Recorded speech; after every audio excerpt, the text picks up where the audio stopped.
Hello and good morning from the brutal capitalist dictatorship of Kuala Lumpur. I hope you're having an amazing day, because if you're having an amazing day, I'm having an amazing day. If I'm having an amazing day, you should be having an amazing day. Now, first of all, I'd like to apologize sincerely from the bottom of my heart to my subscribers, because I haven't made a video in almost 2 weeks, but I've been really busy. And also, I've been suffering from great bouts of depression. I mean, can you really blame me for suffering from depression, living in this dystopian capitalist hellhole, this hive of sin and villainy with such brutally ugly architecture? Look at the Petronas Twin Towers. Doesn't it look like a hideous building? And over there you will see the KL Tower. Do you see the KL Tower? It resembling something of a giant dildo. Yes, you'd think that capitalists, with all their billions and billions of stolen wealth, would be able to design more aesthetically pleasing buildings. You know, a 6-year-old could probably design better buildings than these horrible, horrible capitalist architectural eyesores. Yes. But you know, my subscribers are my #1 priority, which is why I'm gonna make another banger of a video for you guys today. And this video is entitled Illiberal Western Democracy. So if you haven't subscribed to my channel, do me a favor, click subscribe. It's not gonna cost you anything, and it will help to spread my channel. It does well for the algorithm, you know. I don't make any money out of this channel. I'm not a careerist. I just want more people to see it, okay? Alright, without further ado, let's begin. So recently, the results of the American elections came out, with President Donald Trump winning a second term in office. And many people were very, very upset by this. And there were quite a number of liberals who were insisting that Kamala Harris only lost because she was a woman. And if she were a man, she might have beaten Trump. But the reality is that Kamala Harris, and Donald Trump are basically two sides of the same card, or two heads of the same snake. You know, they're both establishment figures. One of them pretends not to be an establishment figure. And, the fact of the matter is that Jill Stein, or any woman with even somewhat left-leaning politics, would probably have beaten Donald Trump. It's just that Kamala Harris and the Democrats were so incompetent and so unable to attach or connect with the working class of America that they basically handed the victory over to Donald Trump.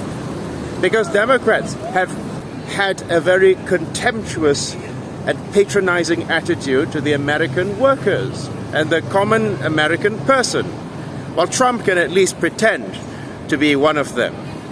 And yes, while it is certainly a regrettable state of affairs that America is controlled by a fascist dictator who is going to institute Project 2025, the reality is that Trump's second term was basically an inevitable result of American politics. Because liberal Western democracy, so to speak, has always been anything but. Rather than being a symbol of people power and a system in which people get to exercise political autonomy, liberal Western democracy has always been a case of two wolves fighting over who gets to eat dinner. Essentially, which wolf gets more votes. And it seems that the wolf that won is the wolf that is less wishy-washy than the other. Because let's face it, while the Democrats certainly have very intelligent candidates and very well qualified candidates from a technocratic perspective, the fact of the matter is that they failed to appeal to the American masses. Many people with left-wing politics didn't even vote because there was no socialist candidate in America. In the same way, in Malaysia, we don't have any socialist candidates competing for powerful seats because the ruling class, whether that be the Pakatan Harapan ruling class or the PN ruling class, will not abide a socialist candidate running for an important seat.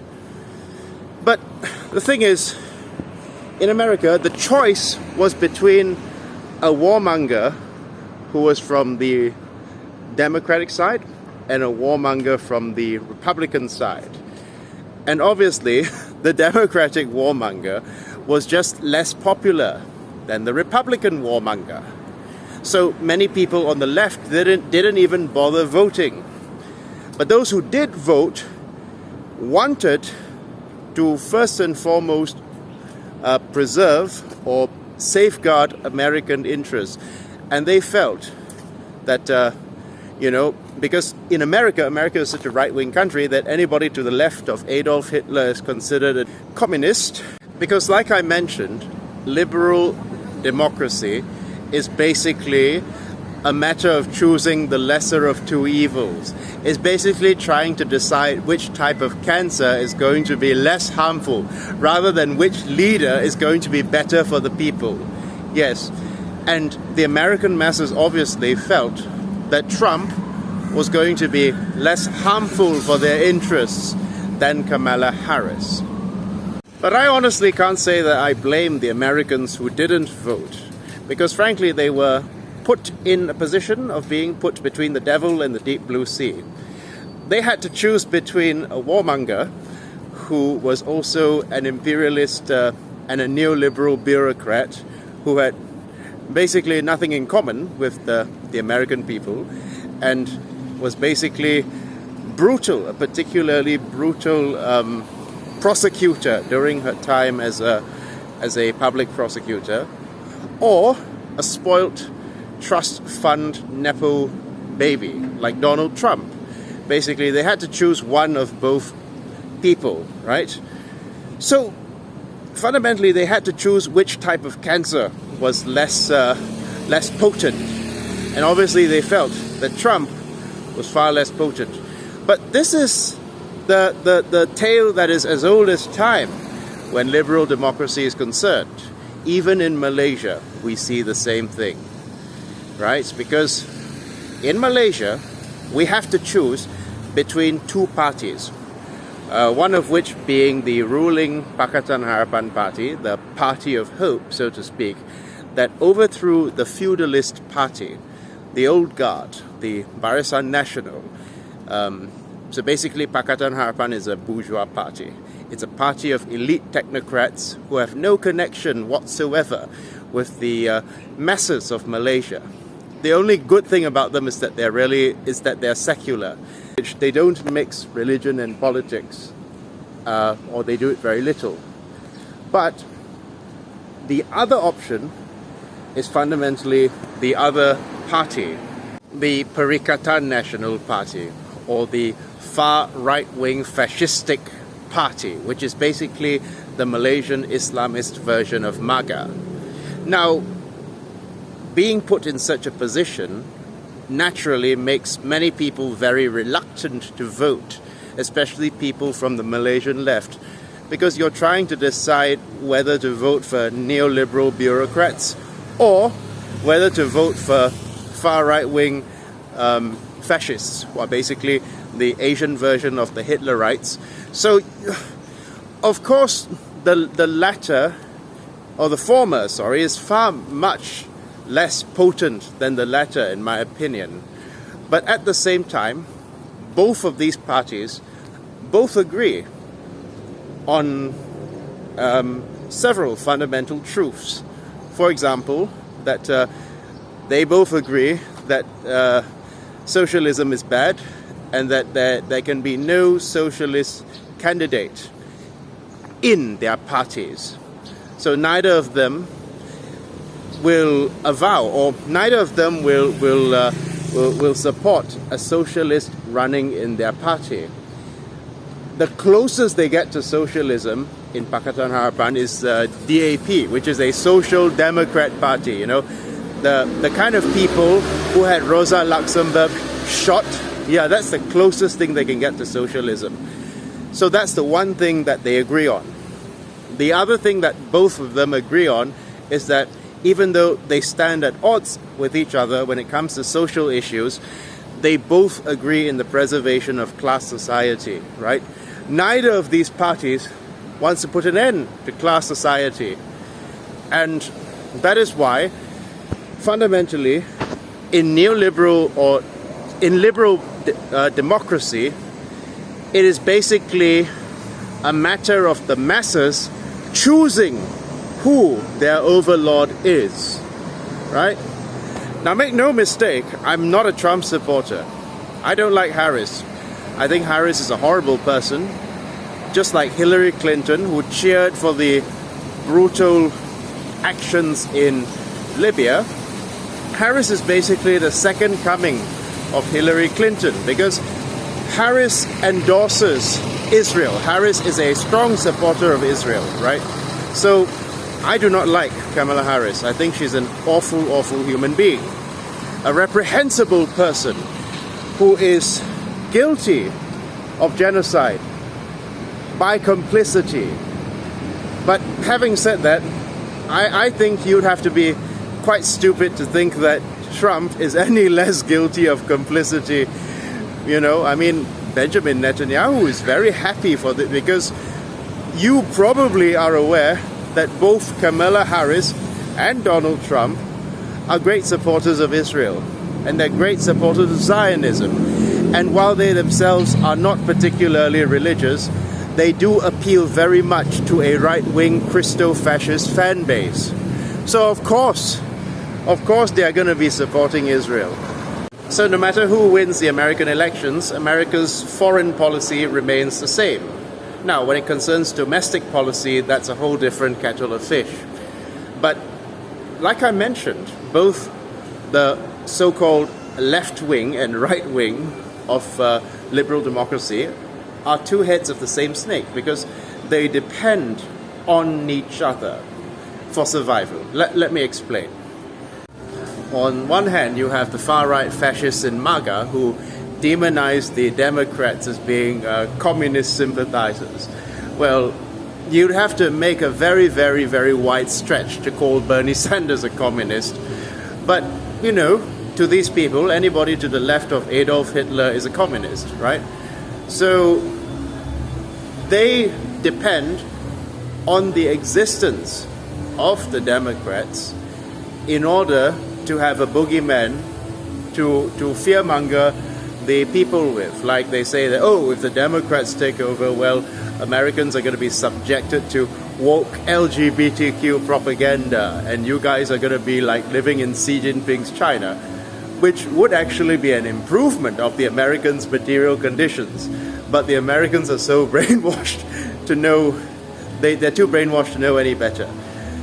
And on the other hand, you have the Democrats who also do the same thing.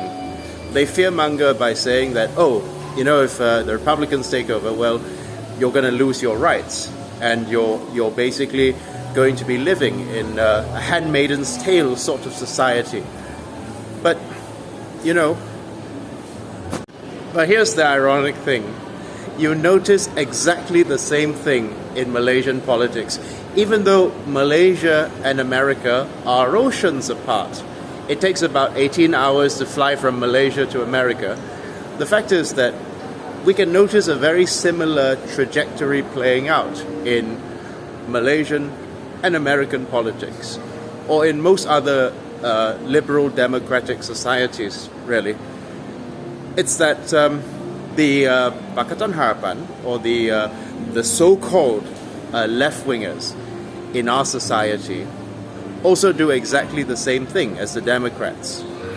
I'm sure if you're Malaysian, you've probably heard PH supporters telling you that, oh, if you don't vote for Pakatan Harapan, you don't vote for the capitalist technocrats, you don't vote for the neoliberal bureaucrats, well, what's the alternative? Oh, you're going to have to suffer under the PN regime. Oh, they're going to institute Sharia law. They're going to be persecuting gay and trans people, as if gay and trans people enjoy such great civil rights right now. But anyway, they tell us that, you know, we should be very afraid. They basically use the the right-wing fascists to fearmonger so that we vote for them, right?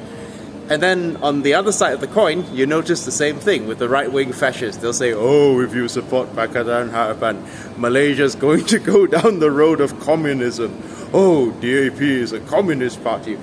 They can't be that stupid.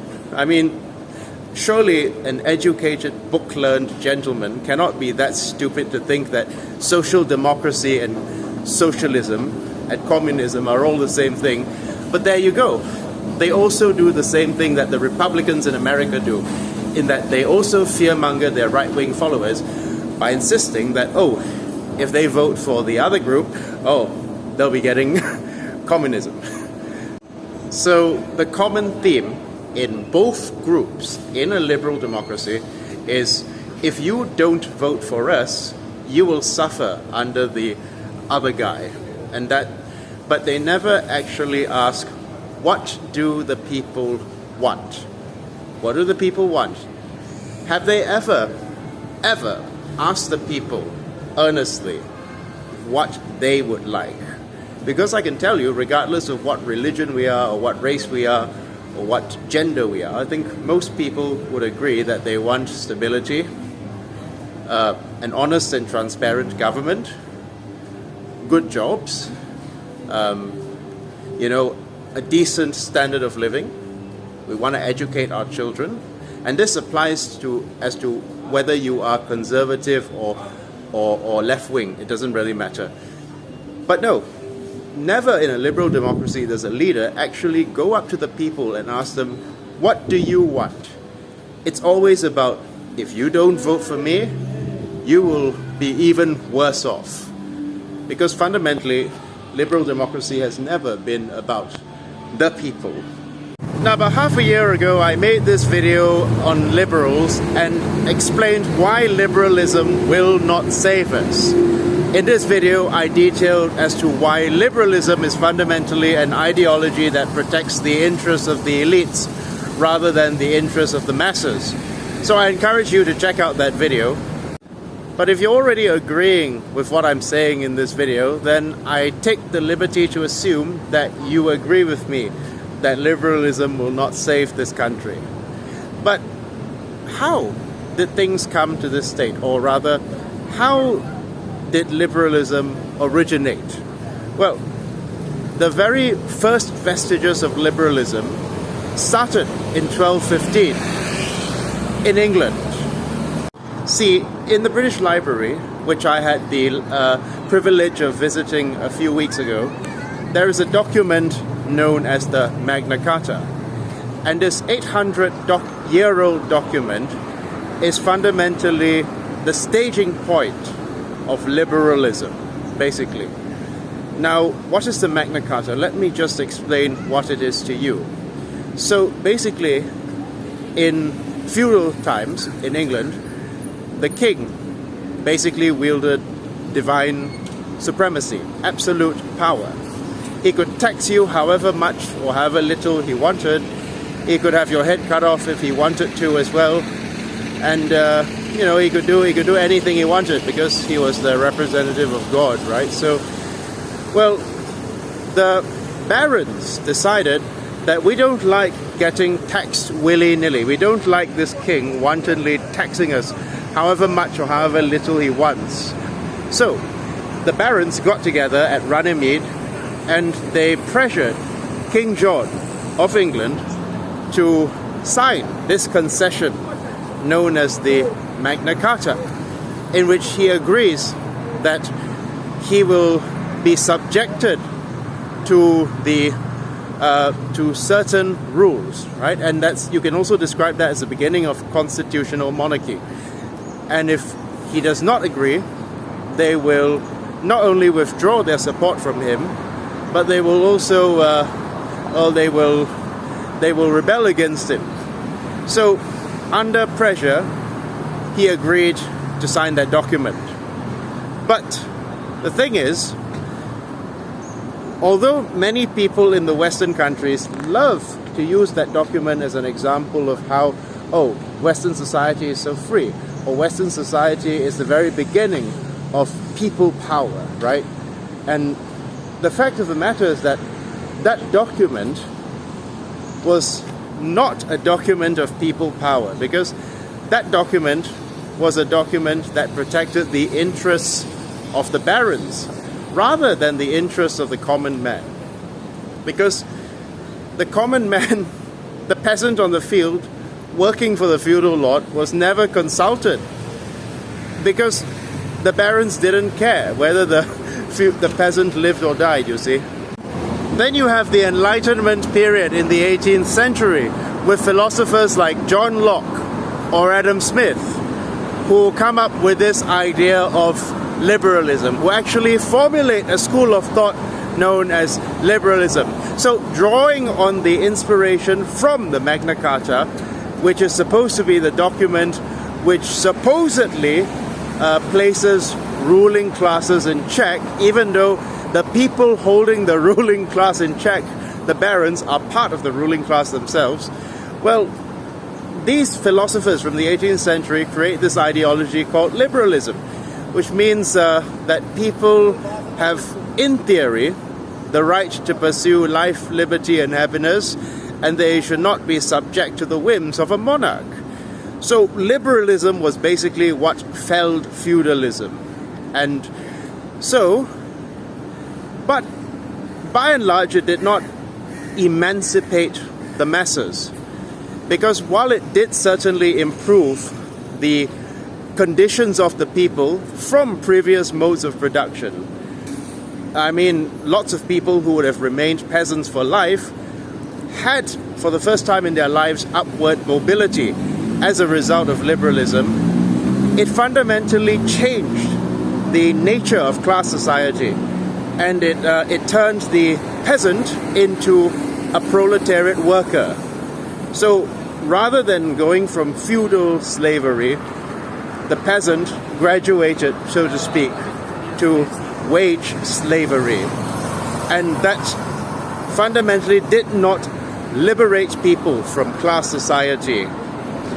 And when liberals like John Locke or Adam Smith talk about the right to pursue life, liberty, and happiness, well, that means you can pursue it. But whether you're guaranteed it or not, that depends entirely on you. So it's fundamentally an individualistic ideology in which, you know, the best man wins, so to speak.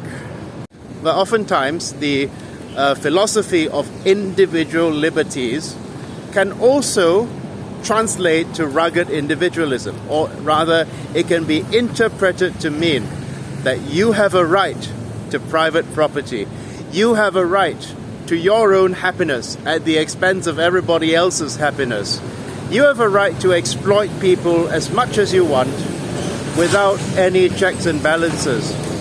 That is liberalism when you take it to its conclusion. In fact, more secular Republicans like Thomas Sowell, for example, could also be described as liberals if we use this theory of liberalism.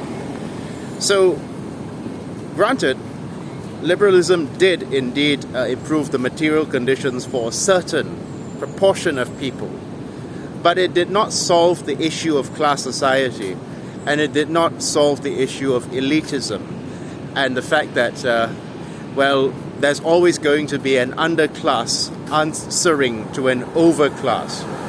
So basically, the spiritual successors of the barons at Runnymede, who are supposed to be the representatives of the people, have now become the neo-feudal technocrats who run for office. So we're trying to decide which robber baron should we pick. Basically, that's liberal democracy in a nutshell. Now, Lenin, the Russian leader, was aware that there would be people who would criticize the socialist model, because under socialism you don't have elections every 4 years, and basically it's not a matter of which wolf gets to eat dinner. In fact, from my understanding, Xi Jinping is going to stay leader for life. Lenin responded by saying, let the pedants or the people whose minds are incurably stuffed with bourgeois democratic or parliamentary prejudices shake their heads in perplexity about our Soviets, about the absence of direct elections, for example. These people have forgotten nothing and have learned nothing during the period of the great upheavals of 1914 to 18. The combination of the proletarian dictatorship with the new democracy for the working people, of civil war with the widest participation of the people in politics, such a combination cannot be brought about at one stroke, nor does it fit in with the outworn modes of routine parliamentary democracy. The contours of a new world, the world of socialism, are rising before us in the shape of the Soviet Republic. It is not surprising that this world does not come into being ready-made, does not spring forth like Minerva from the head of Jupiter. I think this obsession about the two-party system, this idea that, every leader can only have 4 years, then they must be recycled, and another leader must be found, no matter how good this leader is basically because we are so indoctrinated into thinking that this Western liberal democracy is the only way of going about things. Now, I'm not suggesting dictatorship. I'm certainly not suggesting autocracy like Lee Kuan Yew's Singapore, which is basically a mix between neoliberal capitalism and dictatorship. I'm not saying we go down that path, but what I am saying is that we need to rethink how we see democracy. Now, is democracy simply the right for people to choose which salesman to represent them? Or is democracy the right for people to live with civilized material conditions, even though the leader might not be chosen by a popular vote? Now, Westerners can jolly well criticize China. They can say that, it's a one-party autocracy. It doesn't have any freedom of speech, or basically this man, Xi Jinping, is like an emperor. He's going to be in power for life, right? But the fact of the matter is that China is experiencing its best decade in all of its history so far. Yes, millions of people in the country have been lifted out of poverty. And while we certainly are under no illusions that, China is perfect, there are many things it could improve on. The fact of the matter is that it gets at least a B+ when it comes to uplifting the material conditions of its people. Because the people in China, the Chinese people, have enjoyed a standard of living so far in the last couple of decades that is superior to the standard of living of most Chinese people throughout all of dynastic China. And if the Chinese people wanted to rise up and overthrow Xi Jinping because of their sheer numbers, they could have already done it. But the fact of the matter is that they're not doing that. Why? Because their needs are being met. Meanwhile, in America, the so-called land of the free, the epitome of liberal Western democracy, the Americans are absolutely miserable. They are enduring the worst period of their entire existence because they have finally reached the conclusion of liberal democracy. They can't even get health care because the people, or rather the people in power, will not even give them health care because,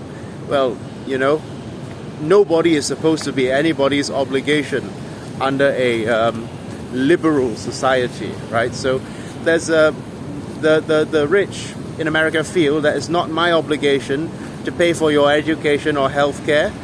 So while the Chinese people are enjoying a standard of living that far surpasses the standard of living of people in any other previous dynasty, even the Tang dynasty, the Americans are now basically suffering They're struggling to pay their student loans. They're struggling to pay their medical bills. They're struggling even to afford housing and basic necessities like food. What use is all the freedom or the freedom to choose your leader if your leader does not provide you with the necessities to lead a comfortable and dignified life? But I'd like to end this video by saying the number one victim of liberal democracy, whether that be the United States of America or whether that be Malaysia, the number one victim is the people who are living under the liberal democracy themselves. Because just like the feudal lord never cared about the welfare of the peasants, these technocratic robber barons do not care about the welfare of the people they claim to represent. Because if they did, they would already be socialist. But socialist leaders never, ever get elected in liberal democracies. You are just a cog in the wheel to serve private interests or to grow the bank account of the elites in a liberal democracy. You never had political power, you merely had the illusion of political power. And if I'm very honest, the only way for people to be emancipated is through socialism or the eradication of class society. The bourgeoisie or the capitalists have played their revolutionary role by seizing power from the feudalists. Now the feudalists are just a bunch of defanged and declawed tigers. And now it is time for the masses, the proletariat, to play their revolutionary role.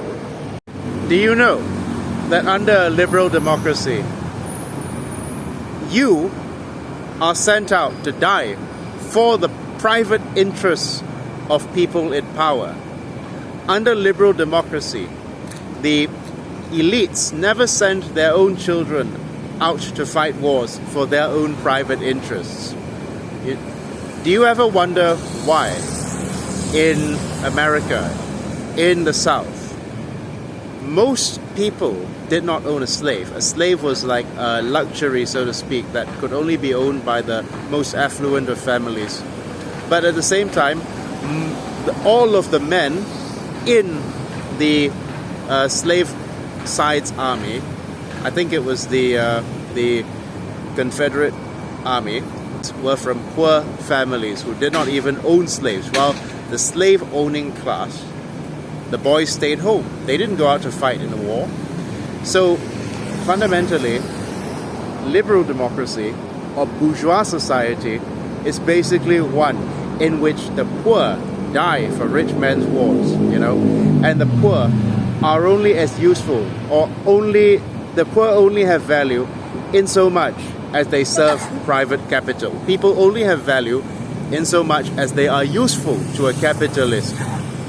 So the abolition of the system and the creation of a socialistic system would be in your best interest, regardless of whether you identify as a conservative person or a religious person or a hippie. It doesn't really matter. The crux of the matter is that liberal democracy has never cared about you. It has merely pretended to. But the only way for the people to truly be emancipated is not when they get to decide which wolf gets to eat them, or rather which head of the snake gets to eat, but rather a society in which our destiny is not determined by technocrats, bureaucrats, or the elites, but by ourselves. I envision a society that's ruled by and for and of the people. And that will be achieved under socialism, because that is the very essence of socialism. Thank you very much. Have a good day.